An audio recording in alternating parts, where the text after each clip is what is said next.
আল্লাহ তাআলার 99 নাম মুখস্থ করার ফজিলত কি?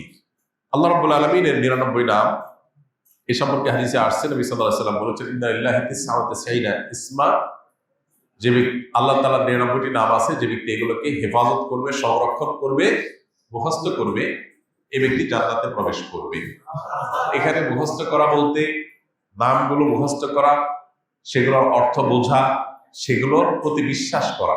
আল্লাহ তাআলার গুণবাচক নাম আলীম, আল্লাহ সবকিছু জানেন, অতএব এটা আমি বিশ্বাস করবো যে আল্লাহর কাছে অজানা কিছু নেই। আল্লাহ তাআলার গুণবাচক নামের মধ্যে একটা আছে কাদির, আল্লাহ সবকিছু করতে সক্ষম, আল্লাহর কাছে অপারগতা বলতে কিছু নেই। আল্লাহ তাআলা বাসীর, তিনি সবকিছু দেখেন, সর্বদ্রষ্টা, অতএব তার কাছে লুকাবার কোনো সুযোগ নেই।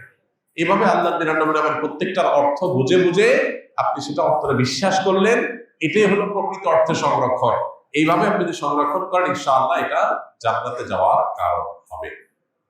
আমাদের দেশে অনেকে আল্লাহ 99 নাম, এটা অমুক নাম এতবার জপলে এই কাজ লাভ হয়, অমুক নামটা এতবার বললে বা জিকির করলে এই মনের মাকসাদটা, উদ্দেশ্যটা হাসিল হয়, এই জাতীয় নানা রকমের কথা আমাদের সমাজে প্রচলিত আছে। এগুলো তাজরিবা দ্বারায়, অভিজ্ঞতা দ্বারায় কোন আলেম, কোন দিনদার মানুষ এর উপকারিতা পেতে পারে, কিন্তু কোরআন হাদিসে কোথাও আল্লাহর কোন গুণবাচক নাম নির্দিষ্ট সংখ্যক বার জপার কোন নির্দেশ আমাদেরকে দেওয়া হয়নি। তাহলে কিসের নির্দেশ দেওয়া হয়েছে?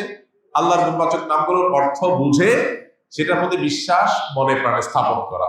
এটা তাওহীদের গুরুত্বপূর্ণ একটা পার্ট, যেটা আমাদের অনেকেরই এখনো নেওয়া হয়নি। আমরা অনেকেই নিজেকে মুসলমান দাবি করি, আল্লাহর গুণবাচক নামের অনেক নাম আছে যেগুলো আমরা হয়তো শুনি না, জানি না, এবং সেটার অর্থ বুঝে যে মনে বিশ্বাস করবো, জানি না বিশ্বাস থেকে আসে।